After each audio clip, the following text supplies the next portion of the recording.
আইনস্টাইনের কাছে যদি স্মার্টফোন থাকত তাহলে কি হতো? আপনি এটি টাইম মেশিনে করে ১৯০৫ সালে বিজ্ঞানী অ্যালবার্ট আইনস্টাইনের জন্মদিনে হাজির হলেন। আপনার হাতে ছিল একটি স্মার্টফোন, যার ভেতরে ১ লক্ষেরও বেশি রিসার্চ পেপার আছে। ঘরের ভেতরে ঢুকে দেখলেন আইনস্টাইন চেয়ারে চোখ বন্ধ করে বসে আছে।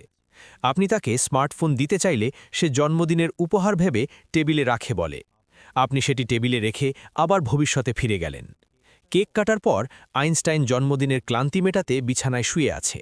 হঠাৎ তার চোখ খুলল সেই উপহারের দিকে। স্মার্টফোন ঘাতাঘাতি করতেই স্ক্রিন জ্বলে উঠল।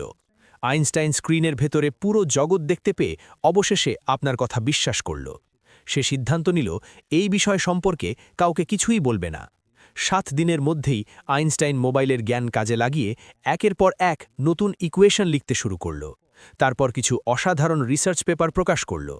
ইউরোপের বিজ্ঞানীরা আইনস্টাইনের এত বুদ্ধিমত্তা দেখে হিংসা করতে শুরু করল। সিন শিফট হয় আপনার দিকে। আপনি আকাশে ফিউচারিস্টিক প্লেন উঠতে দেখলেন, যার দিকে রোবট কাজ করছে। মানুষের হাত পা রোবটিক। এটা দেখে মনে হচ্ছে আপনি ২০২৬-এ নয়, বরং ৫,০০০ বছর ভবিষ্যতে এসে পড়েছেন।